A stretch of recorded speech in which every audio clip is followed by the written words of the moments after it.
علیکم ورحمۃ اللہ وبرکاتہ۔ الحمد للہ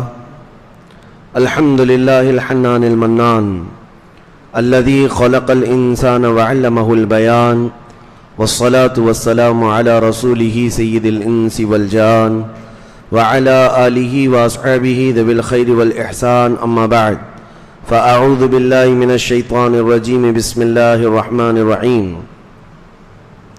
محمد رسول الله والذين معه أشداء على الكفار رحماء بينهم، صدق الله مولانا العظيم۔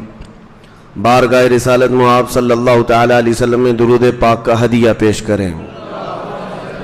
اللہم صلی علی سیدنا محمد معدن الجود والکرم وآلہ واصحابہ الکرام ابنہ الکریم وبارک وسلم صلاة دائمة سرمدا ابدا۔ 22 جمادی الاخر کی تاریخ تھی۔ کل شاید سبقت لسانی سے میں نے 13 ربیع الثانی کہا ہو۔ وہ سیدنا ابو بکر صدیق رضی اللہ تعالیٰ عنہ کی علالت بیماری وہاں سے شروع ہوئی۔ 22 جمادی الاخر کو آپ وفات پا گئے۔ آپ کی علالت کے زمانے میں، آپ کی بیماری کے زمانے میں صحابہ اکرام رضوان اللہ تعالیٰ علیہ مجمعین کی ایک کثیر تعداد آپ کی عیادت کے لیے آیا کرتی تھی، اور اس وقت رائے مشورے چلتے رہے تو حضرت ابو بکر صدیق رضی اللہ تعالیٰ عنہ نے اپنی وفات سے پہلے ہی جو منتخب صحابہ تھے ان سے یہ نصیحتاً فرمایا تھا کہ میں نے اصحاب رسول میں عمر ابن خطاب سے اب افضل کسی کو نہ دیکھا، اس لیے تم سب اس کو اپنا امیر مقرر کر لو۔ سیدنا ابو بکر صدیق رضی اللہ تعالیٰ عنہ کا یہ فرمان، آپ کی یہ نصیحت، وہ سارے صحابہ نے دل و جان سے قبول کر لی۔ یہ ایک ہی خلیفہ ہیں سیدنا عمر ابن خطاب رضی اللہ تعالیٰ عنہ، جن کے متعلق بہت زیادہ رائیں اور بہت زیادہ جیسے الیکشن والے معاملات نہیں پیش آئے ہیں۔ جس دن سیدنا ابو بکر صدیق رضی اللہ تعالیٰ عنہ کی وفات ہوئی، آپ کی تدفین ہوئی، اسی دن حضرت عمر فاروق رضی اللہ تعالیٰ عنہ خلیفہ مقرر ہو گئے۔ ایک ہی دن، اسی دن 22 جمادی الاخر کو ہی سیدنا عمر ابن خطاب رضی اللہ تعالیٰ عنہ کے دور خلافت کا آغاز ہو جاتا ہے۔ یہ وہ حسین دور ہے جس دور کی روشنائی، جس دور کی سچائیاں پورے اکناف عالم میں پھیلی ہوئی ہیں۔ وہ عمر جس کے آداب پہ شیدا سقر،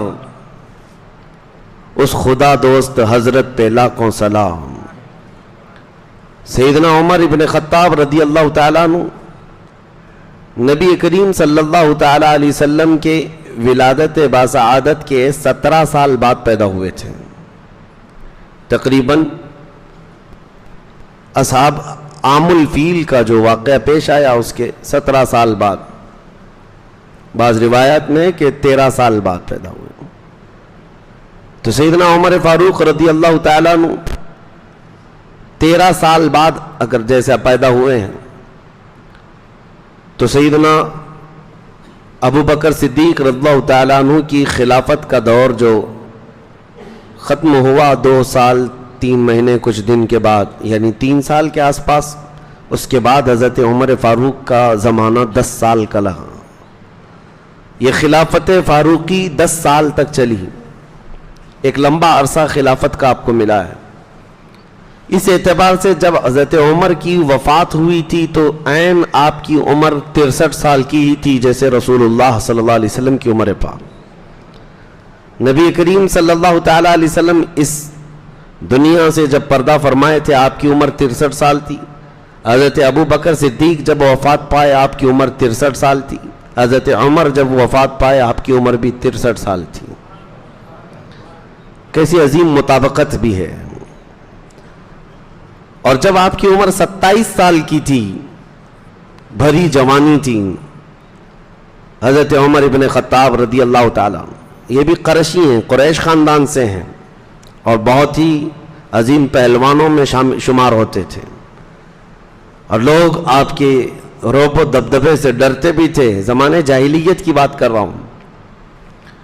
تو بعثت نبوی کا تیسرا سال تھا اور بعض روایت میں چھٹا سال تھا. یعنی نبی پاک صلی اللہ تعالی علیہ وسلم کے اعلان نبوت کے تیسرے سال اور بعض روایت میں چھٹے سال آپ نے اسلام قبول کیا. جس وقت حضرت عمر نے اسلام قبول کیا اس وقت 39 مرد اور 11 عورتیں اسلام لا چکی تھیں. آپ کا نمبر 40واں تھا. اور مشہور ہے کہ سیدنا عمر ابن خطاب رضی اللہ تعالیٰ عنہ جوانی کے وقت بڑے جوشیلے تھے اور آپ کو جو ذمہ داری تھی وہ دوسرے قبیلوں سے سفارت کے اور بہت ساری ایسی ذمہ داریاں. جب عرب قبیلوں میں جنگیں ہوتی تھیں تو ان جنگوں میں پیش سفارتی تعلقات جو ہوتے ہیں ایمبیسی جیسے ہوتے ہیں ان تعلقات کے لیے مکہ والوں کی نمائندگی کرتے ہوئے حضرت عمر فاروق کو ہی بھیجا جاتا تھا. 25 سال کی عمر میں ہی سفارتی کام کرتے تھے. اور اس لیے بھی کہ کوئی عرب قبیلہ آپ کے سامنے طاقت نہیں دکھاتا تھا. یہ سیدنا عمر ابن خطاب رضی اللہ تعالیٰ عنہ جب مکہ مکرمہ میں تھے تو ایک اور بات میں آپ کو بتاؤں. ان کا خاندان بھی قریش ہے. ان کی ماں کی طرف سے جو رشتہ ہے حضرت عمر فاروق رضی اللہ تعالیٰ عنہ کی ماں کی طرف سے جو رشتہ ہے ام جمیل جو ابو جہل کی سگی بہن ہے. اس اعتبار سے ابو جہل رشتے میں آپ کا ماموں تھا. سردار قریش ہے اور سارے مکہ کو بھڑکانے والا بھی وہی ہے. تو اس کا یہ سب مکہ مکرمہ میں پروپیگنڈا چلتا تھا. اسی دوران حضرت عمر ایک مرتبہ حرم میں تھے تو آپ کو اتنا بھڑکایا. اس نے کہا کہ اس محمد کا معاملہ بہت بڑھ گیا ہے. اب یہ مکہ سے نکل کر کے باہر بھی ان کی دعوت پہنچنے لگ گئی ہے. معاملات بگڑتے جا رہے ہیں ہمارے خداؤں کے. تو حضرت عمر جوش میں آئے اور حضور صلی اللہ تعالیٰ علیہ وسلم کے متعلق یہ ارادہ لے کر کے نکلے کہ قتل کر کے آ جاؤں گا.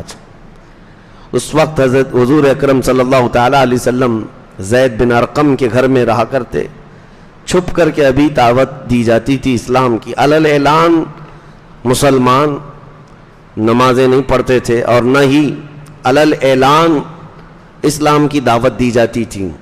جو مسلمان تھے وہ خفیہ تھے.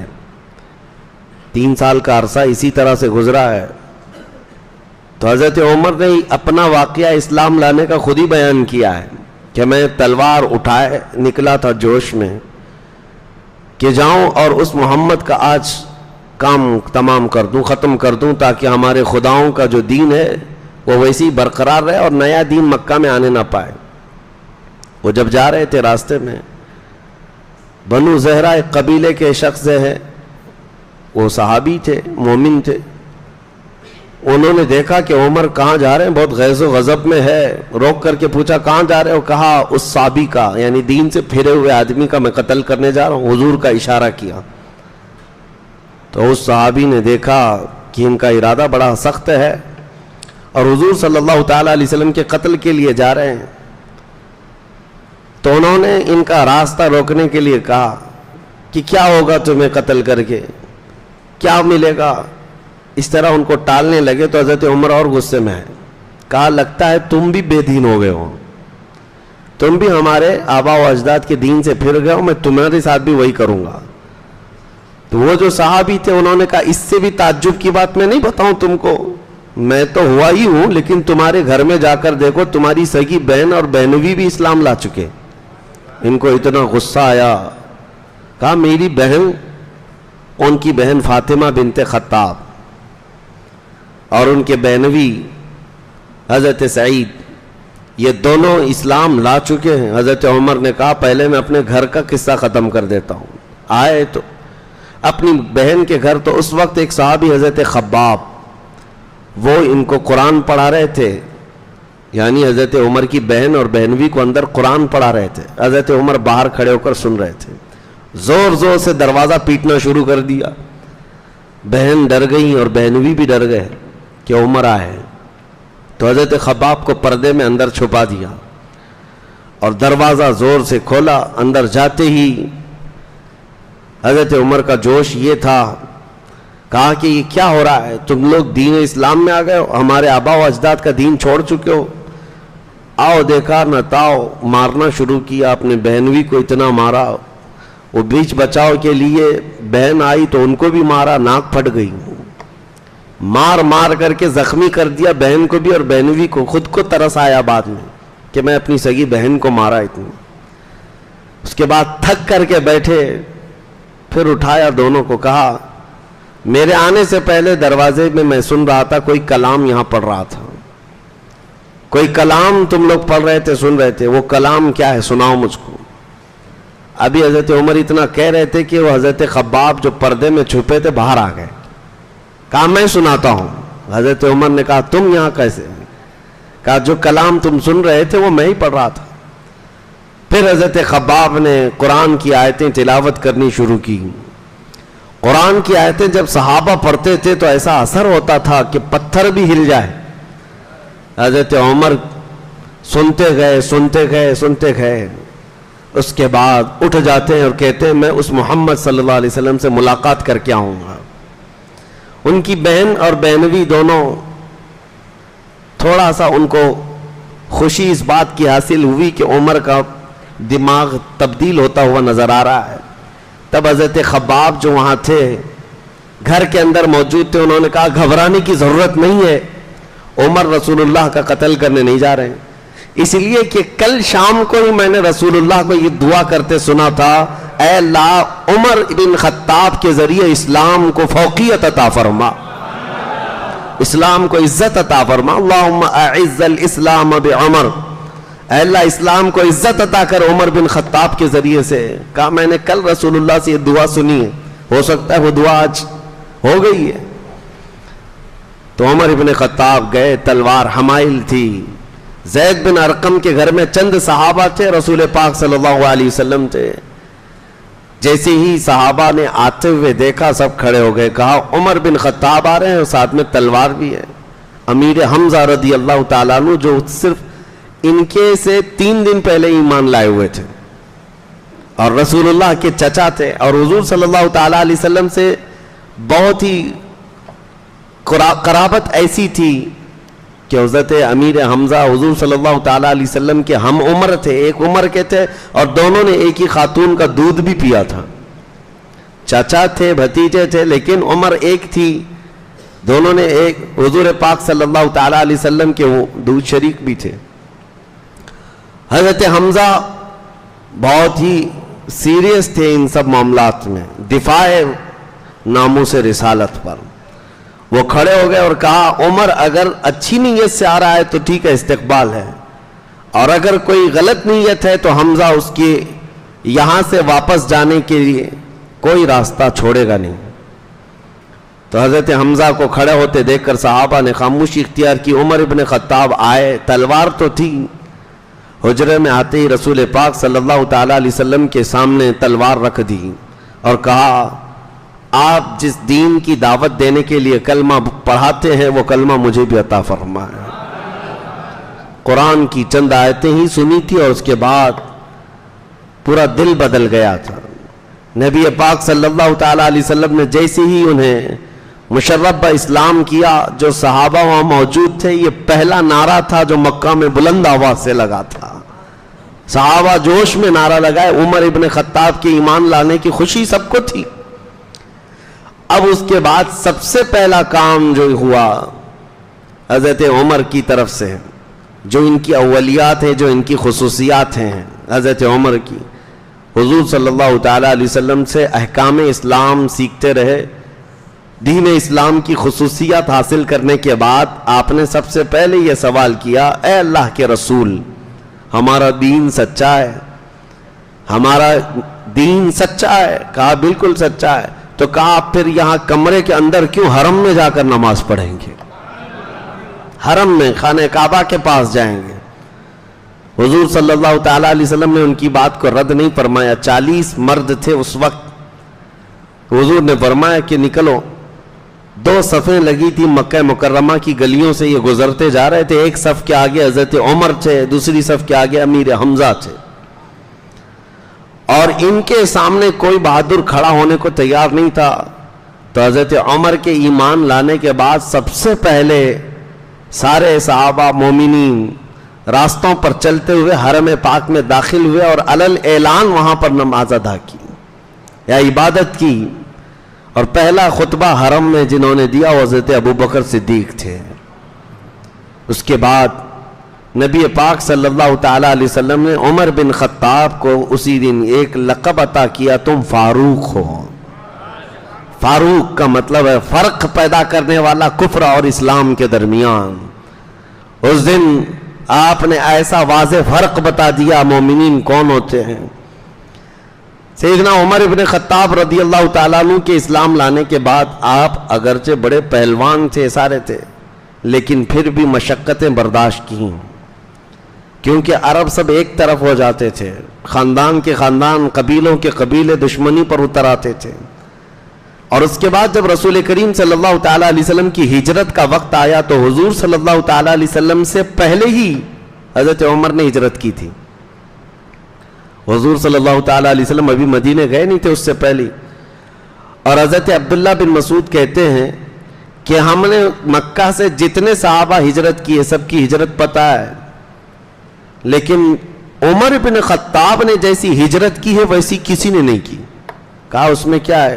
کہا سب رات کے وقت یا پھر الگ انداز سے خفیہ راستوں سے ہجرت کر کے جاتے، کیونکہ مکہ والے پکڑتے تو مارتے بھی تھے، مال لوٹتے بھی تھے، بہت سارے تھے. لیکن عمر ابن خطاب کو جس دن ہجرت کرنی تھی سواری لیا، سامان لیا اور سیدھے حرم میں آئے اور خانہ کعبہ کا 7 مرتبہ طواف کیا. وہاں قریش کے بڑے بڑے سردار بیٹھے ہوئے تھے، سب کو پکار کر کے کہا عمر بن خطاب آج سے مکہ چھوڑ کر ہجرت کر کے مدینہ جا رہا ہے، تم میں سے کسی کی ماں نے دودھ پلایا ہے تو عمر کا مقابلہ کرو. سارے سرداران قریش دیکھتے رہے. حضرت عمر طواف کر کے شاہانہ انداز میں ہجرت کر کے چلے گئے، کوئی آپ کو چھو نہ سکا. سیدنا عمر فاروق رضی اللہ تعالیٰ عنہ ایک مرتبہ ابو جہل کو دروازے کے پیچھے حضور صلی اللہ تعالیٰ علیہ وسلم قرآن سنا رہے تھے صحابہ کو، کھڑکی میں کان لگا کر کے سنتے ہوئے دیکھا. حضرت عمر نے دیکھ لیا، پیچھے سے آ کر کے اس کو پکڑا، کہا مامو جان کیا سن رہے ہو؟ اس نے کہا اچانک سٹ پٹا گیا، قرآن سن رہا تھا جبکہ کٹر دشمن ہے اور ادھر سے قرآن بھی سن رہا ہے. پوچھا کیا سن رہے ہو؟ کہا وہی جو محمد صلی اللہ علیہ وسلم پر اترا ہے.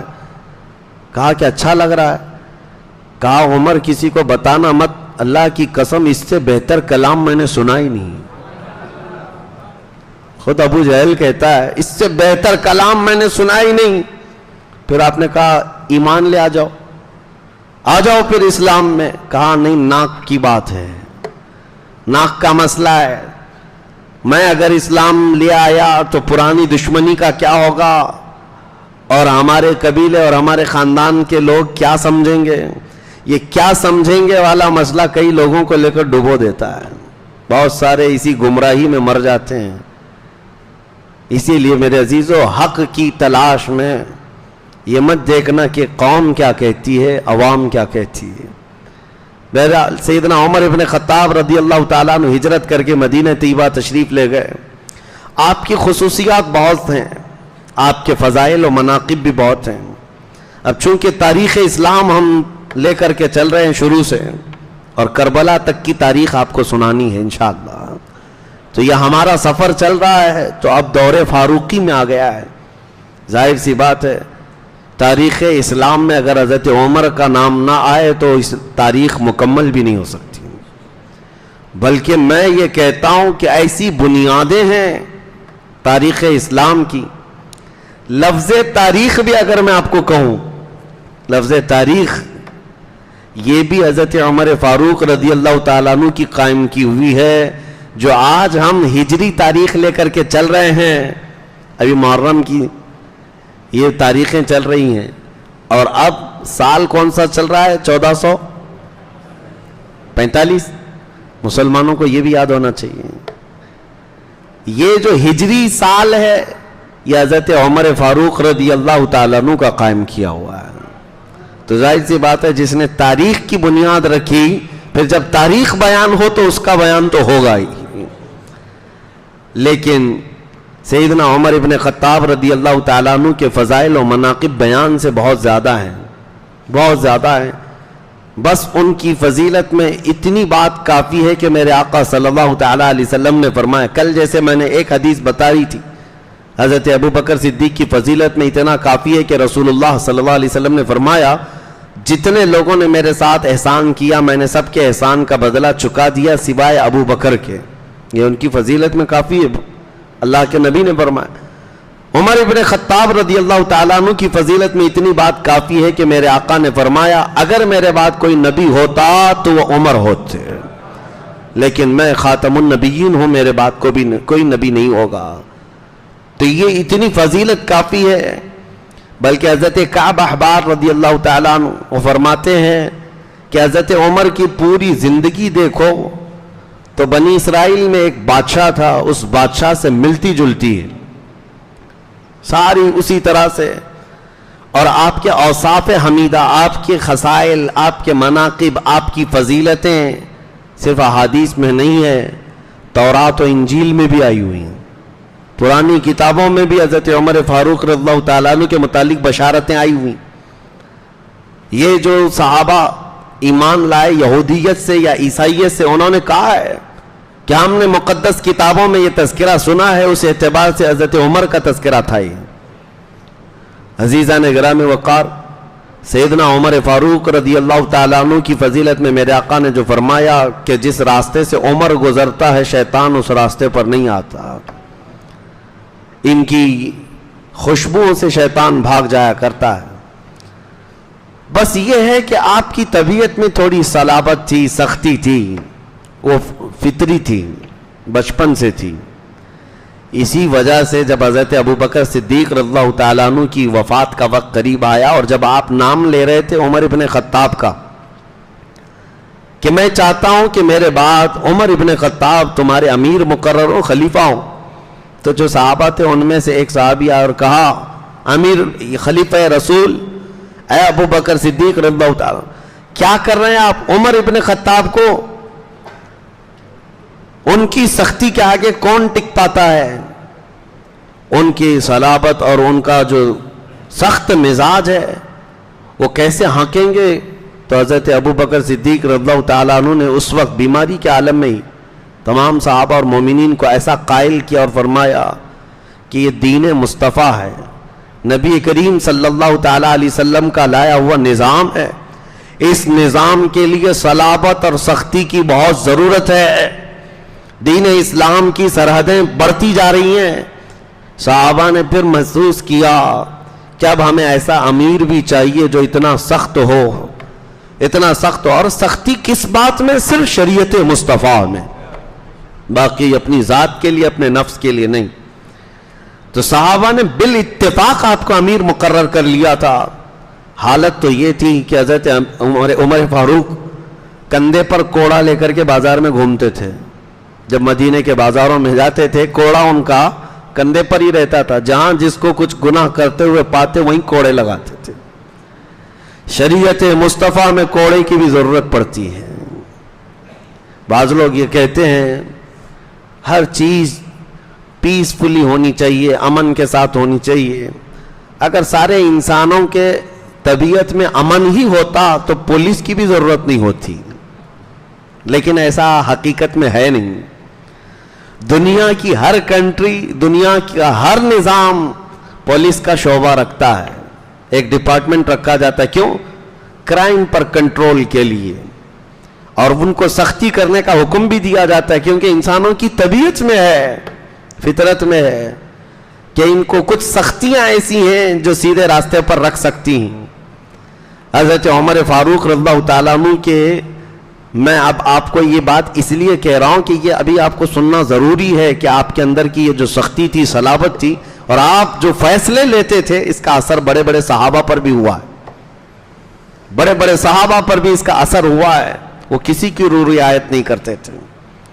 یہاں تک کہ اپنے دور خلافت میں آپ نے پابندی لگا دی تھی کہ جتنے علاقوں میں گورنر بنے ہوئے صحابہ ہیں ان کی بھی دیکھ بھال کے لیے کچھ لوگوں کو رکھتے کہ اگر وہ قیمتی گھوڑا اختیار کر لیتے، ترکی گھوڑا اس وقت بہت قیمتی سمجھا جاتا تھا، حضرت عمر ان کو دوسرے دن ان کو معزول کرنے کا لیٹر جاری کر دیتے تھے، اتر جاؤ تم. یا اگر ان کو بہت قیمتی لباس پہنتے ہوئے دیکھتے منع کرتے. یہ سختی حضرت عمر فاروق رضی اللہ تعالیٰ عنہ کی شریعت مصطفیٰ کے نفاذ کے لیے تھی. بہت بڑے درہم و دینار تو چھوڑیں، ایک تنکا بھی آپ غلط انداز سے کسی کو نہ کھانے دیتے تھے نہ اسراف کرنے دیتے تھے. اس کے خلاف تھے آپ، اس کے خلاف رہتے تھے ہمیشہ کہ مسلمانوں کے مال کا ایک آدھا درہم بھی ضائع نہ ہونے پائے. بادشاہوں کا مزاج نہیں تھا کہ جو من میں آئے لٹا دیا کسی بھی بات پر، نہیں، اس بات کے حساب کتاب میں بہت سخت تھے.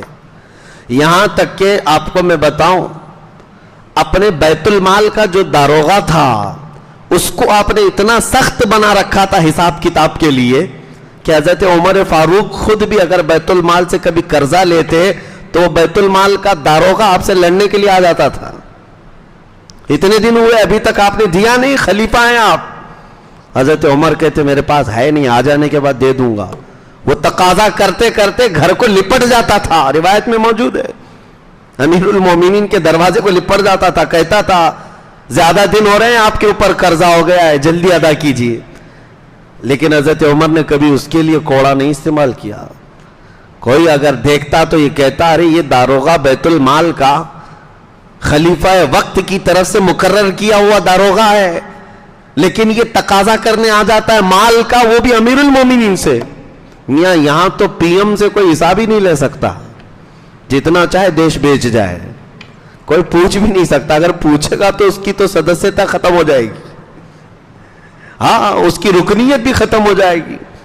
پوچھنے کی ہمت یہاں نہیں ہے، کر بھی نہیں سکتے، چاہے تم پوری جھولی بھر کر کے یہاں سے پارسل کرو. یہ دور الگ ہے میرے عزیزوں، کہاں خلافت کو ہم کمپیئر کر سکتے ہیں. یہاں مال لوٹنے والے چور ڈاکو بیٹھے اور لوٹ کر کے خوب لے جائیں، سوئس بینک میں داخل کریں، لیکن ان کو سے کوئی دوسرا سوال نہیں کر سکتا، پوچھ نہیں سکتا. اگر پوچھ لیا تو اس کی خیر نہیں، دوسرے دن اس کے ہاں حکومت کی داماد ایجنسیاں آ جاتی ہیں تحقیقات کے لیے، تفتیش کے لیے. یہ تو سسٹم ہے. اپنے آپ کو کبھی انہوں نے حساب کے آگے نہیں رکھا کہ ہم سے کوئی مواخذہ نہیں کر سکتا، کوئی ان کو پوچھ نہیں سکتا تم 12 لاکھ کا سوٹ کیوں پہنتے ہو، نہیں پوچھ سکتا. لیکن وہ دور فاروقی تھا، جبہ بھی اگر لمبا ہوتا تو صحابہ پوچھ لیتے تھے. بھرے مجمع میں حضرت سلمان فارسی نے آپ سے پوچھا تھا کہ مال غنیمت میں کپڑا آپ نے تقسیم کیا تھا سب صحابہ کو، کسی کا پورا جبہ نہیں بن رہا تھا، حضرت عمر کا پورا جبہ بن گیا. صحابی نے بیچ مجمع میں کھڑے ہو کر پوچھا آپ کا کیسے بن گیا، سب کا تو نہیں بنا، ویسے بھی آپ قد میں لمبے تھے. حضرت عمر نے یہ نہیں کہا کہ کیا تم کو سوال کرنے کا حق ہے، بلکہ جواب دیا، کہا مال غنیمت میں میرے بیٹے کو بھی کپڑا ملا تھا، انہوں نے مجھے ہبہ کر دیا، دونوں کپڑے ملا کر کے میں نے سلایا، میرا جبہ بن گیا ہے. جواب دینے کا حق تھا، اور جب وہ اپنے آپ کو اس کا مواخذہ کرنے کا مستحق سمجھتے تھے. وہ داروغہ کو جب اتنا سخت بنا کر رکھے تھے حضرت فاروق رضی اللہ تعالی کہ وہ آپ سے تقاضا کرتا تھا قرضے کے، اور باقی دوسری چیزوں پر سختی اس قدر تھی کہ کسی کی رو رعایت نہیں تھی. عدل و مساوات میں، حساب کتاب میں، صحابہ اکرام رضوان اللہ تعالی علیہ مجمعین کے معاملات میں بڑے سخت تھے فیصلہ لینے میں. صحیح روایت میں اگر آپ کو بتاؤں، جب آپ کی وفات ہوئی تھی، آپ کے جسم پاک پر چادر پڑی ہوئی تھی، دیدار کے لیے بہت لوگ آئے. جب صحابہ، ان میں سے مولا علی کرم اللہ وجہ الکریم آئے تھے، سیدنا علی ابن ابی طالب کرم اللہ وجہ الکریم چادر ہٹاتے ہیں اور لوگوں سے کہتے ہیں لوگوں گواہ ہو جاؤ، رسول اللہ صلی اللہ تعالی علیہ وسلم کے صحابہ میں اس سے زیادہ نیکیاں کرنے والا دیکھا نہیں تھا، اس سے بہتر آدمی نہیں دیکھا. اور ابن عساکر کی روایت تو یہ ہے تاریخ ابن عساکر مشہور معتبر کتاب ہے. میں روایت آپ کو بتا دوں, حضرت علی کا یہ فرمان ہے کہ فرماتے اگر کسی کو وہ دیکھتے کہ حضرت علی فرماتے ہیں مجھ کو ابو بکر اور عمر سے افضل بتائے تو میں اس کو 80 کوڑے ماروں گا. کوڑے لگوا دیتے حضرت علی کرم اللہ وجہہ الکریم. آپ نے اعلان فرمایا تھا. وہ اس حد درجے تعظیم کرتے تھے سیدنا ابو بکر صدیق کی بھی اور حضرت عمر کی بھی. یہ بتانا ضروری اس لیے ہے کہ بعض لوگوں کو یہ لگتا کہ یہ غصب کی ہوئی خلافتیں تھی, غصب کی ہوئی خلافتیں تھی تو حضرت علی کرم اللہ وجہہ الکریم ایسی تعریف نہیں کرتے ان خلفاء کی. عزیزان گرامی اوقات, اب دور فاروقی کی باتیں کرتے ہیں. فضائل و مناقب بے شمار ہیں. سیدنا عمر ابن خطاب رضی اللہ تعالیٰ عنہ کی فضیلتیں بے شمار ہیں. انہوں نے رسول اللہ کی صحبت پائی, یہ سب سے بڑی فضیلت ہے. اللہ کے نبی صلی اللہ تعالیٰ علیہ وسلم نے ہر گھڑی ان کو ساتھ رکھا, یہ بڑی فضیلت ہے. اور آج تک بلکہ میرے آقا صلی اللہ تعالیٰ علیہ وسلم کا ایک فرمان ہے, سنو. فرماتے ہیں رسول اللہ صلی اللہ علیہ وسلم ہر نبی کے لیے وزیر ہوتے ہیں. مجھے اللہ تعالیٰ نے آسمانوں میں 2 وزیر دیے اور زمین پر بھی 2 وزیر دیے. آسمانوں میں میرے 2 وزیر جبرائیل و میکائیل ہیں اور زمین میں میرے 2 وزیر ابو بکر و عمر ہیں. اور دیکھو تو آج بھی اس ہرے گنبد کے نیچے بادشاہ آرام فرمائے اور دونوں وزیر پہلو میں سوئے ہوئے ہیں. اس بات کی علامت ہے, ہم نے پڑھا تھا کہ بادشاہ جب کرسی پر براجمان ہوتا ہے اور وزیر اس کے آس پاس ہیں تو یہ علامت ہوتی ہے کہ بادشاہ کا نظام ابھی چل رہا ہے. اور اگر وزیر چلے گئے تو یہ علامت ہوتی کہ اب بادشاہ کی مجلس ختم ہو گئی ہے, رعایا کے اب معاملات سنے نہیں جائیں گے. جب تک وزیر اگل بغل ہوتے ہیں یہ علامت ہوتی ہے کہ رعایا کے معاملات سنے جائیں گے, ابھی نظام چل رہا ہے. قربان جاؤ اس حسین گنبد خضرا کی چھاؤں کے نیچے بادشاہ اعظم بھی آرام فرمائے اور پہلو میں دونوں وزیر بھی ہیں. یہ اس بات کی علامت ہے کہ نظام بھی چل رہا ہے اور رعایا کی سنی بھی جا رہی ہے, سنی بھی جا رہی ہے. اور اس سیدنا عمر ابن خطاب رضی اللہ تعالیٰ عنہ کے فضائل و مناقب کے بعد اب ہم آگے بڑھتے ہیں. دور فاروقی کی سب سے بڑے جو چیلنجز تھے تاریخ اسلام میں, یہ ضروری ہے. اب آپ کو میں بتاتا ہوں کہ اسلام کی سرحدیں کہاں سے کہاں تک لے گئے. حضرت عمر کا زمانہ ہے اور آپ نے کل سنا تھا حضرت ابو بکر صدیق کے دور میں حضرت خالد بن ولید نے ایران کو چھیڑ کر رکھا تھا. عراق کے بہت سارے علاقے آپ نے فتح کر لیے تھے, اجنادین وغیرہ, فرات کے علاقہ. اور حضرت خالد بن ولید رضی اللہ تعالیٰ عنہ کی یہ مہم اب روک دی گئی تھی. ایران کے سخت گیر لوگ تھے. یزدگرد ان کا جو بادشاہ تھا ایران, کسرا, ارے بھائی سپر پاور کہتے ہیں اس زمانے کی, ہزاروں لاکھوں کی فوج رکھتے تھے. اتنا آسان نہیں تھا. مہم تو چھڑی تھی حضرت ابو بکر صدیق کے زمانے میں. اور حضرت خالد بن ولید ملک شام گئے, وہیں تھے. شام رومیوں کے قبضے میں تھا, جو رومن امپائر ہے. اب حضرت عمر فاروق رضی اللہ تعالیٰ عنہ کو یہ خبر تھی اچھی طرح سے کہ صدیق اکبر کے زمانے میں ایران کے ان علاقوں میں مہم چل رہی ہے, مسلمان گئے ہوئے ہیں, کچھ علاقے فتح ہوئے. تو آپ نے اسی مہم کو اور تازہ کرنے کے لیے اپنی خلافت کا سب سے پہلا خطبہ دیا. خلافت میں آنے کے بعد خطبہ دیا اور مسلمانوں کو ابھارنے لگے. تقریباً 20 دنوں تک کوئی آئے نہیں. پھر اس کے بعد جلال فاروقی ایسا تھا, آپ کے خطبے نے ایسا جوش بھر دیا کہ مدینہ طیبہ اور اطراف کے سارے مسلمان جمع ہونے شروع ہو گئے کہ ہم جائیں گے اس ایران کی طاقت کو طاقت و تاراج کریں گے. اب اس فوج کو جب حضرت عمر فاروق نے جمع کیا, ابو عبید ثقفی ہیں, بنو ثقیف قبیلے کے صحابی تھے, ان کی سپہ سالاری میں حضرت عمر فاروق رضی اللہ تعالیٰ عنہ نے مدینہ طیبہ سے فوج روانہ کی. اور یہ فوج نکلی, پھر ایران کی ان سرحدوں میں داخل ہونے لگی. ایران کے یزدگرد کو جب پتا چلا کہ مسلمان آ رہے ہیں تو چونکہ پہلے ہی جنگوں میں خالد بن ولید نے ان کے دانت کھٹے کر رکھے تھے, انہیں پتا تھا, تو اپنا مشہور و معروف پہلوان جس کو آج بھی دنیا نام سے یاد رکھتی ہے، رستم پہلوان.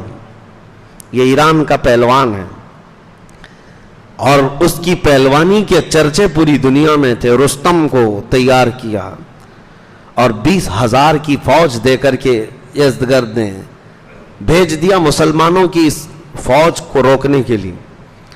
حضرت ابو عبید ثقفی یہ بڑے جوش میں نکلے تھے اور ان کے ساتھ جو صحابہ تھے وہ تقریباً 2,000 تھے. 2,000 ان صحابہ کو لے کر کے وہ عراق میں پہلے داخل ہوئے. عراق کے کچھ علاقے فتح کرتے ہوئے فرات کے آگے جا رہے تھے. تو بہت سارے لوگوں نے منع کیا تھا، اس کے باوجود حضرت ابو عبید فرات کے اس پار گئے. ایرانی اس وقت جو لڑتے تھے وہ ہاتھیوں پر بیٹھ کر لڑتے اور عرب جو ہے گھوڑوں پر بیٹھ کر لڑتے تھے. گھوڑوں کا رواج تھا اور ان کے ہاں ہاتھی پر بیٹھ کر سوار ہو کر آتے، اور ان کے دیو پیکر ہاتھی ایسے تھے کہ جب وہ میدان میں آئے تو ان کے گھوڑے بدک گئے. بڑے بڑے جانوروں کو دیکھ کر، ہاتھیوں کو، تو مسلمان پسپا ہو گئے، پیچھے کی طرف ہٹنے لگے. اور اسی اثنا میں ایرانیوں کے ہاتھیوں کے حملے سے حضرت ابو عبید ان کے نرغے میں آ گئے اور ایک ہاتھی نے اپنے سونڈ میں دبا کر اپنے پیر میں ان کو کچل دیا. وہ شہید ہوئے. تو یہ مسلمانوں کی پسپائی ہوئی. حضرت عمر فاروق رضی اللہ تعالیٰ عنہ کو خبر ملی تو اس کا بڑا قلق ہوا. تقریباً 700 یا 800 کے قریب مسلمان وہاں شہید ہوئے. اور دریائے فرات ہے عراق میں اور دریائے دجلہ ہے. اب ان حالات کے چلتے ہوئے جنگیں کثرت سے چل رہی ہیں. پھر حضرت سعد بن ابی وقاص رضی اللہ تعالیٰ عنہ کو امیر مقرر کر کے سپہ سالار بنا کر حضرت عمر فاروق رضی اللہ تعالیٰ عنہ نے 20,000 کا لشکر تیار کیا. یہ مسلمانوں کا بڑا لشکر تھا جس میں بدری صحابہ تھے، احد کے صحابہ تھے، فتح مکہ کے صحابہ تھے. یہ عظیم صحابہ اور شہزادے صحابہ کے جتنے تھے سب شامل تھے. اور اس میں اتنا جوش تھا کہ خود حضرت عمر فاروق دوڑے دوڑے اس جنگ میں آنا چاہتے تھے. آپ کو لوگوں نے روک دیا کہ مدینہ کو خالی نہیں کیا جا سکتا، آپ یہاں رہے. حضرت سعد بن ابی وقاص کو ایسی تنبیہ کر کے بھیجا تھا حضرت عمر نے کہ ہر منزل کا مجھے نقشہ کنٹینیو بھیجتے رہے، یعنی بالکل کانٹیکٹ میں رہے، اور ہر جگہ کیا کیا حالات ہیں قاصد کو فوری طور پر بھیجتے رہے. اس وقت نظام قاصد کا تھا. تو حضرت عمر کو عراق کے چپے چپے کا علم تھا. آپ نے جنگی ترتیب ایسی دی حضرت سعد بن ابی وقاص کو بھیج کر، یہ وہی فوج ہے میرے عزیزوں تاریخ کی جو عراق کی سرزمین پر اتری اور ایرانیوں کے مقابل میں آئی. تو ایرانیوں نے مہران اور جازوہ نام کے 2 بڑے سپہ سالاروں کو بھیجا تھا تقریباً 1,00,000 کی فوج دے کر. اور یہ ہے جنگ قادسیہ جو مشہور ہے. جنگوں میں جنگ قادسیہ کا نام اگر آپ سرچ کریں تو آپ کو پتہ چل جائے گا. ایک بہت ہی عظیم جنگ لڑی گئی، آسان نہیں تھی. 20,000 صحابہ اور اس کے بعد ان کی 1,00,000 کی نہیں بلکہ 2,00,000 کی فوج ہو گئی. اور ان میں ہاتھی، بڑے بڑے قسم کے پہلوان سب جمع ہوئے. قادسیہ کا یہ میدان حضرت سعد بن ابی وقاص کی سپہ سالاری میں لڑا جانا تھا. پہلا ہی دن ایسا تھا کہ کثرت سے مسلمان شہید ہوئے، لیکن پیچھے نہیں ہٹے جنگ قادسیہ میں. اور یہ جنگ ایسی تھی جہاں صحابہ اپنا جگر نکال کر رکھ چکے تھے. کئی ایسے صحابہ ہیں جن کی قربانیوں کو ذکر کرنے کے لیے طویل وقت درکار ہے. طویل وقت جنگ قادسیہ میں ایک صحابی ہیں حضرت خنسا. یہ پہلے زمانے جاہلیت کی شاعرہ تھیں، شعر و شاعری کرتی تھیں. اور ان کی شعر و شاعری ایسی مشہور تھی جب کوئی مرتا تھا عرب میں تو اس پر مرثیہ بولا جاتا تھا. مرثیہ ماتم کرنے کے لیے، رولانے کے لیے شعر بولتے تھے. تو یہ خنسا اس بات میں مشہور تھی جب ان کے بھائی کا انتقال ہوا تھا اور ایک بار باپ کا انتقال ہوا تھا. تو اپنے بھائی اور باپ کے انتقال کے وقت جو انہوں نے مرثیے پڑھے تھے، عرب لوگ 2 سال تک سن کر روتے تھے. انہوں نے 2 سال تک رلایا ہے، نئے نئے شعر بول بول کر کے لوگوں کو رلایا، جیسے آج ماتم کی مجلسوں میں رلایا جاتا ہے. تو اس وقت یہ ماتم کا رواج تھا. نوحہ کرتی تھیں عورتیں، اور عرب کی جاہلیت میں مرنے پر اس طرح کے مرثیے پڑھے جاتے تھے. یہ وہ خنسا ہیں جو زمانے جاہلیت کی مشہور شاعرہ. اللہ اکبر. دین اسلام جب کسی کے سینے میں داخل ہوتا ہے تو تبدیلی کیسے آتی ہے. یہ وہی خنسا ہے جنگ قادسیہ کے لیے جب مدینے میں صحابہ جمع ہو رہے تھے, یہ خاتون دوڑی دوڑی حضرت عمر کے پاس آئی اور کہا میرے 4 بیٹے ہیں, میں چاروں کو بھیجنا چاہتی ہوں. 4 لڑکے. لوگوں نے تو یہ دیکھا حضرت خنسا صحابیاں ایمان لا چکی ہیں, 4 جوان بیٹوں کا ہاتھ پکڑ کر کے جنگ میں لے آئی تھیں. اب یہ مرثیے کے شعر نہیں پڑھتی تھیں, غم کے اشعار نہیں پڑھتی تھیں, بلکہ جب مجاہدین میدان میں اترتے تھے ان کو جوش دلانے کے ایسے اشعار پڑھتی کہ کوئی پیچھے مڑنا بھی پسند نہیں کرتا تھا. عورت بول رہی ہے, عورت کے شعر و شاعری ہیں, تو اپنے بیٹوں کو اپنے اشعار سے ایسا مضبوط کر کے میدان میں اتاری تھیں. کہاں ہیں وہ مائیں آج بچوں کے لیے خوف زدہ ہوتی ہیں؟ کہاں وہ ماں ہے جو 4 جوان بیٹوں کو میدان میں اتار کر پھر پیچھے کھڑی ہو کر شعر و شاعری بھی کر رہی ہیں صرف اس بات پر کہ تم دنیا کی اس عظیم قوم سے وابستہ ہو جس کا امیر محمد رسول اللہ ہے, جس کے رسول محمد رسول اللہ ہیں. وہ اشعار میں ایسی باتیں کہتی. اتفاق ایسا ہے کہ اس جنگ قادسیہ میں حضرت خنسا کے 4 بیٹے شہید ہوئے. 4 بیٹے ایک ساتھ انتقال کیے ہیں. تو عرب میں یہ بات پھیل گئی کہ خنسا اب کیسے مرثیہ پڑے گی. بھائی کی موت پر تو 2 سال رلایا, باپ کی موت پر تو 2 سال رلایا, 4 بیٹے مر گئے, اب کیا پڑے گی اور کتنا رلائے گی. لوگوں نے آ کر کہا اب کون سے مرثیے پڑھو گی. حضرت خنسا نے کہا 4 بیٹوں کی موت پر اب میں یہ پڑھوں گی انا للہ و انا الیہ راجعون. بس ہم اللہ کے لیے ہیں اور اللہ ہی کی طرف لوٹنے والے ہیں. اسلام پورا دل بدل دیتا ہے. زمانے جاہلیت کے سارے کام بدل جاتے ہیں. یہ آج کیسی بات ہے کہ اسلام میں پیدا ہوئے, اسلام میں بڑھے ہو, لیکن جاہلیت کے افعال اور کردار آج بھی تمہارے اندر پائے جاتے ہیں. کچھ ہندوؤں کے, کچھ کرسچنوں کے, کچھ پتہ نہیں کہاں کہاں کے. تمہارے گھروں میں یہ سب رسومات گھر کرنے لگ گئے. وہ ایسے تھے کہ دین میں آنے کے بعد پرانی ساری چیزیں ایسے نکال دیتے تھے. تبدیلی آتی تھی. جنگ قادسیہ ہے. جنگ قادسیہ میں سعد ابن ابی وقاص نے بڑی جواں مردی کے ساتھ سپہ سالاری کا حق ادا کیا اور اس میں بہت سارے صحابہ شہید ہوئے. یہ 3 دن تک چلی جنگ. اور اس کے بعد حضرت اسما کی یہاں پر وہ کارکردگی بیان کے قابل. حضرت اسما یہ صدیق اکبر کی بیٹی, انہوں نے دیکھا یہاں پر حضرت اسما رضی اللہ تعالیٰ عنہ کی یہ کارکردگی بیان کی جاتی ہے. وہ جنگ قادسیہ میں ہو کہ جنگ یرموک میں ہو, لیکن بہرحال میں بیچ میں یہ صحابہ کے ساتھ ان صحابیات کی کارکردگی بتاتا ہوں کہ وہ سب عورتوں کے خیموں میں آئیں اور کہا اے عورتوں جمع ہو جاؤ, کیا چاہتی ہوں؟ ہمارے پاس 2 ہی راستے ہیں. اگر ہمارے مرد جتنے ہیں شہید ہو گئے, اگر یہ مارے گئے تو ہمارے پاس 2 ہی راستے ہیں. یا تو دشمن قوم کی باندی بن جائیں گے, ہم وہ غلام بنا کر ہمیں لے جائیں گے کنیز بنا کر, کفار و مشرکین کے ہاتھوں میں باندی بن کر کے رہنا پڑے گا, یا اگر بچ کر کے واپس بھی جاؤ گی تو بیوہ بن کر کے رہنا پڑے گا. 2 میں سے ایک چیز ہے تمہارے پاس. عورتوں نے پوچھا کیا کرنا ہے؟ کہا اٹھو اور اپنے جوانوں کو جوش دلاؤ. تو ان کے جو خیمے لگتے تھے, جھوپڑیاں ہوتی تھیں, 4 لکڑیاں گاڑ کر کے اس پر پردہ ڈال کر خیمے بنائے جاتے تھے. حضرت اسما نے کہا 4 عورتیں خیمے کی 4 چوب لکڑیاں اٹھائیں اور دوڑ پڑیں.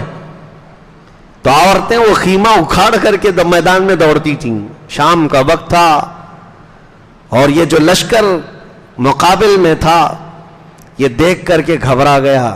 انہوں نے کہا کہ نہ اس میں انسان نظر آتا ہے, نہ کوئی فوجی ہے, یہ تو جھوپڑیاں خود ہی چلتی آ رہی ہیں, یہ گھر چلتے ہوئے آ رہے ہیں ہماری طرف. ایسی بھگدڑ مچی تھی ان کے اندر کہ وہ آپس میں ایک دوسرے کے اوپر گرتے پڑتے تھے. پتہ نہیں ان کے جانور کتنے ان کو کچل گئے ہیں. ان کے اس کردار پر مسلمانوں کو فتح عظیم حاصل ہوئی تھی. جنگ قادسیہ کے بعد ایران میں ایسی بات پھیل گئی کہ اب ایرانیوں کی طاقت ختم ہونے لگی. میرے عزیزو، ایک ایک جنگ میں 10-10 ہزار ایرانی مارے گئے ہیں. یہ معمولی بات نہیں تھی اس وقت. ان کے دور میں کبھی 2000 کبھی 10,000 مقابل میں ہوتے رہے.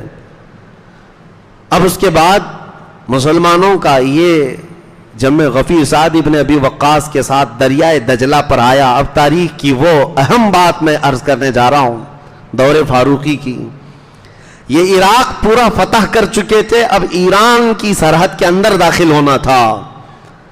اب بچا کچا ایران جو پرشین امپائر ہے، انہوں نے اپنے ایران کو سنبھال رکھا تھا. دور دور سرحدیں پھیلی تھی، مسلمان چلتے چلتے سرحدوں میں اندر آ گئے تھے. جو آج کا ایران ہے، اتنا ایران بچا ان کے ہاتھوں میں بچا تھا. ارے بادشاہ کے لیے کچھ تو چھوڑو.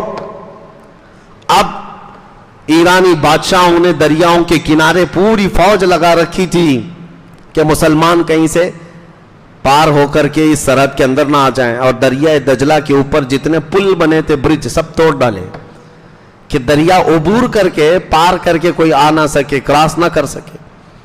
لیکن صحابہ کا جوش اور جنون ایسا تھا کہ وہ کہیں کو رکنے والے نہیں تھے. اسی کو علامہ اقبال نے کہا ہے، تھمتا نہ تھا کسی سے سیل رواں ہمارا. جب وہاں پہنچے تو سعد ابن ابی وقاص کے ساتھ جو صحابہ تھے ان سے انہوں نے پوچھا کہ اب کیا کرنا ہے، آگے بڑھنا ہے؟ صحابہ نے کہا آگے تو بڑھنا ہے، راستہ کہاں ہے؟ سعد ابن ابی وقاص نے کہا چلو اسی دریا میں گھوڑے ڈال دیتے ہیں. دریا وہ چھوٹے پانی کا نہیں ہے، اندر جانے کے لیے بھی 10 منٹ کی گہرائی ہے. اندر اگر ڈوبنا بھی چاہے 10 منٹ تک جاتا رہے. دنیا کی گہری ندیوں میں سے ہے دریائے دجلہ، اور چوڑائی بھی کافی ہے. اور اس میں گھوڑے ڈالنے کی بات کر رہے ہیں. کسی ایک صحابی نے بھی یہ نہیں کہا کیسے ڈالیں، نہیں، امیر کی اطاعت میرے آقا سے انہوں نے ایسی سیکھی تھی، آنکھ بند کر کے سبوں نے گھوڑے ڈال دیے. سعد ابن ابی وقاص نے پہلا گھوڑا اس ندی کے اوپر ڈالا تھا، اور گھوڑا ندی پر دوڑتا ہوا ایسا گیا تھا، ایسا کہ گھوڑا پانی اچھالتا رہا لیکن گھوڑے کے پاؤں اندر ندی کے اندر نہیں دھستے تھے. جب صحابہ نے دیکھا سپہ سالار کا گھوڑا پانی کو عبور کرتا ہوا جا رہا ہے، سبوں نے گھوڑے ڈال دیے. اور دریا پر چلتے ہوئے یہ پہلی جماعت ہے، دریا پر دوڑتا ہوا یہ پہلا لشکر ہے. اور ایرانی فوج جو وہاں کھڑی تھی، انہوں نے جو جملے کہے تھے، تاریخ طبری میں آج بھی موجود ہے، فارسی میں انہوں نے کہا تھا دیواں آمدند، دیواں آمدند، دیو لوگ آ گئے ہیں، جنات آ گئے ہیں ہماری سرحد میں. بھلا آج تک کوئی انسان پانی پر چلتا ہوا نظر آیا؟ لیکن ان ظالموں کو یہ پتا نہیں تھا یہ محمد عربی کے غلام ہیں. مولا اگر چاہے تو دریا بھی ان کے لیے راستے بنا دے. اسی کو اقبال نے کہا تھا، دشت تو دشت ہے دریا بھی نہ چھوڑے ہم نے، بحر ظلمات میں دوڑا دیے گھوڑے ہم نے. ایران کی سرحدوں میں داخل ہو گئے. اب جو ایرانی فوج منتشر ہو گئی، خوف کے مارے تتر بتر ہو گئی. یزدگرد کے پاس جا کر کے خبر پہنچائی گئی کہ مسلمان ایران میں داخل ہو گئے. اسی غم میں کتنے وزیروں کا انتقال ہو گیا، لڑنے سے پہلے ہارٹ اٹیک آتا ہوگا اس زمانے میں. لیکن اب کے ڈاکٹر سرجری یا نئی میڈیکل تحقیقات سے بتا دیتے ہیں، لیکن اس وقت بھی ہوتا تھا. بہت سارے مر گئے مسلمانوں کی آمد کو سن کر کہ یہ ایران کی سرحدوں میں داخل ہو چکے. عزیزان گرامی وقار، پھر اس کے بعد سعد ابن ابی وقاص رضی اللہ تعالیٰ عنہ ایران میں داخل تو ہو گئے. اب معاملہ یہ ہے کہ اس کسرا بادشاہ کی طاقتور فوج کو زیر کرنا ہے. اس طاقتور فوج کو دھول چٹانے کے لیے صرف مسلمانوں کی یہ تعداد کافی نہیں تھی. پھر حضرت عمر فاروق کو لکھ کر بھیجا گیا اور کمک بھیجی جائے اور فوج بھیجی جائے. بہت سارے صحابہ شہید ہوئے ہیں جنگ قادسیہ کو سر کرنے کے بعد. جانتے ہیں ایک اور ادا میں سیدنا عمر ابن خطاب کی بتاتا ہوں. وہ اس قدر تمنا میں رہتے تھے کہ کیا خبر ہے، قادسیہ میں کیا ہو رہا ہے، عراق کیسے فتح ہو رہا ہے، ایران میں کیا چل رہا ہے. روز ایک قاصد آتا تھا خبر لے کر کے. اور جب جنگ قادسیہ فتح ہو چکی مسلمانوں کے لیے، جو قاصد کو حضرت سعد ابن ابی وقاص نے خط دے کر بھیجا تھا، جلدی سے جاؤ عمر ابن خطاب امیر المومنین کو یہ پیغام پہنچاؤ ہم نے جنگ قادسیہ فتح کر لی ہے. وہ سرپٹ گھوڑا دوڑاتے ہوئے مدینے کی طرف آ رہا تھا, اور حضرت عمر کا حال یہ تھا کہ حضرت عمر خبر سننے کے لیے مدینے میں نہیں, مدینے سے باہر جا کر کھڑے رہتے تھے. ابھی قاصد آئے گا خبر لے کر آئے گا, ابھی قاصد آئے گا خبر لے کر آئے گا. لیکن اس بار کا معاملہ ایسا ہے, میں پڑھ کر کے ہنستا رہ گیا, دل کے اندر عجیب سی کیفیت تھی. حضرت عمر کھڑے ہیں اور قاصد خبر لے کر کے آیا, وہیں سے آپ اس کو پوچھنے لگ گئے کیا خبر ہے قادسیہ کی. وہ قاصد پہچانتا نہیں تھا, وہ گھوڑا دوڑاتا جا رہا ہے اور خبر دیتا جا رہا ہے, ایسا ہوا ہے ویسا ہوا ہے, اور حضرت عمر گھوڑے کی دم پکڑ کر کے دوڑتے ہوئے جا رہے ہیں اور خبر سنتے ہوئے جا رہے ہیں, اور وہ ان کو دوڑا رہا ہے اور خبریں سنا رہا ہے. حضرت عمر دوڑتے دوڑتے تھک گئے اور گھوڑے کے پیچھے آئے مدینے میں. مدینے والوں نے دیکھا, اس گھوڑے سوار کو کہا ارے میاں امیر المومنین کو کیوں دوڑا رہے ہو. وہ ڈر کے مارے اتر گیا, کہا یہ امیر المومنین ہے, میں ان کے لیے خبر لے آیا. حضرت عمر اپنی امامہ کو اتارتے ہیں, کہتے ہیں کوئی بات نہیں, اور دوڑو اور خبریں سناؤ, اور دوڑو اور خبریں سناؤ اسلام کی فتح کی, اسلام کی پھیلنے کی بشارتیں. اس کے بعد آپ نے خطبہ دیا, کہا اے لوگوں, عمر کی کبھی یہ خواہش نہیں ہے کہ لوگوں کو اپنا غلام بنائے, میں اللہ کا بندہ ہوں اور اسی طرح جینا چاہتا ہوں جیسے اللہ کا بندہ ہو. مجھے اس بات کی خوشی نہیں ہوگی کہ کوئی میری تعریف کرے یا میرے گھر پر میرے دروازے پر آنے سے گھبرائے. مجھے اس بات کی خوشی ہوگی کہ کوئی بھی شخص اپنی ضرورت کے لیے مجھے یاد کرے اور میں اس کے کام آ جاؤں. یہ خطبے میں آپ نے فرمایا تھا. اس کے بعد پھر اب دور آتا ہے سیدنا خالد بن ولید کا. حضرت خالد بن ولید رضی اللہ تعالیٰ عنہ کو حضرت عمر فاروق کے چہیتے صحابی یعنی چہیتے دوست حضرت ابو عبیدہ بن جراح, یہ عشرہ مبشرہ میں سے ہیں, اور بہت سارے فتوحات میں آپ کا کردار رہا ہے. حضرت ابو عبیدہ بن جراح کو ملک شام کی فتح کے لیے بھیجا گیا تھا. حضرت خالد بن ولید وہیں تھے. حضرت خالد بن ولید اپنی فوج کو لے کر حضرت ابو عبیدہ بن جراح کے ساتھ مل گئے, اور ہوا یہ حمص میں, یعنی اس وقت کا جو ایک مشہور علاقہ تھا, آج بھی وہ حمص ہی کہلاتا ہے, ملک شام میں عیسائیوں کا مرکز تھا. اور وہاں کے بطریق کو, یعنی بڑا جو پادری تھا اس کے گھر, یا وہاں کا جو بادشاہ تھا, بادشاہ کا جو نائب ہوا کرتا تھا, اس کے گھر بیٹا ہوا تھا. وہ لوگ شراب پی پی کر کے مستیاں کر رہے تھے, خوشیاں منا رہے تھے. عیسائیوں میں شراب پینے کو ہی سب سے بڑی خوشی سمجھی جاتی ہے, اور اس وقت سب بدمست تھے. رات کا وقت تھا. حضرت خالد بن ولید رضی اللہ تعالیٰ عنہ حمص کے اس قلعے میں داخل ہو گئے, اور یہ شراب کے نشے میں چور تھے, ان کو پتہ ہی نہیں کون شہر میں داخل ہوا. اور حضرت خالد بن ولید جیسے ہی آئے سارا نشہ اتر گیا, جتنی شراب پی تھی, جتنا بھنگ پیا تھا, سب نکل گیا, اور سب دوڑے دوڑے بد کے ہوئے ادھر ادھر بھاگتے رہے. اور حضرت خالد بن ولید سے نہیں کہا, حضرت ابو عبیدہ بن جراح کے پاس گئے اور کہا کہ ہم صلح کرنا چاہتے ہیں. حضرت ابو عبیدہ بن جراح نے ان سے صلح کر لی. ایک طرف حضرت خالد بن ولید جنگ کرنے آئے تھے, دوسری طرف ابو عبیدہ بن جراح صلح کر رہے تھے. اور اسی اسنا میں دمشق, جو آج بھی راجدھانی ہے ملک شام کی, حضرت خالد بن ولید کا صرف چل کر کے آنا تھا, جنگ کرنا نہیں تھا. ان کو صلح پر مجبور کر دیا, صرف چل کر کے آئے تھے. اور اس کے بعد حضرت ابو عبیدہ بن جراح نے صلح کر لی, تو ملک شام کا یہ دمشق علاقہ سب سے پہلے اسلام میں آیا. یہ رومن امپائر کو اب چھیڑ دیا تھا. اس وقت کے سپر پاور, دوسری سپر پاور طاقت روما کو چھیڑ دیا اور دمشق کو حاصل کر لیا. سیدنا خالد بن ولید کی ایک ادا بڑی پسند آتی. ایک اور علاقہ عیسائیوں کا تھا حمص کے بعد, وہاں آپ اپنی جوان لشکریوں کو لے کر پہنچے تھے, فوجیوں کو. عیسائی بڑے مکار اس وقت بھی ہیلے کرتے تھے اور کسی نہ کسی طرح حربے سے گمراہ کرنے کی کوشش کرتے. انہوں نے دیکھا دمشق ہمارے ہاتھ سے گیا ہے, حمص چلا گیا ہے, اور جس علاقے میں حضرت خالد بن ولید آئے وہاں عیسائیوں کا ایک مضبوط قلعہ تھا, اور شہر کے اطراف قلعہ بنایا جاتا تھا. قلعہ کیسے ہوتا تھا؟ پوری دیواریں بنا دی جاتی تھی شہر کے اطراف, بڑی بڑی دیواریں, اور ان دیواروں کے اندر پورا شہر آباد ہوتا تھا. کبھی آپ اجمیر شریف جاتے ہیں تو بڑے بڑے دروازے دیکھتے ہوں گے جو اس زمانے کے